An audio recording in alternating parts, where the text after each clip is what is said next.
بسم اللہ الرحمن الرحیم۔ دعا کی یقینی قبولیت۔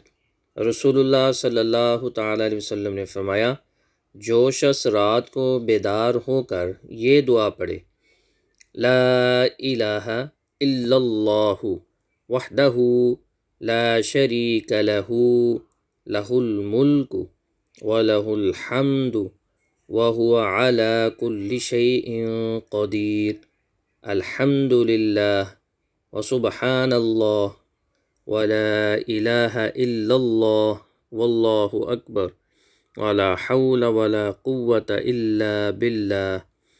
پھر یہ پڑھے، اللہم اغفر لی، اے اللہ میری مغفرت فرما۔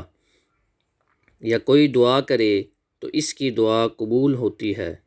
پھر اگر اس نے وضو کیا اور نماز پڑھی تو نماز بھی مقبول ہوتی ہے۔ صحیح بخاری۔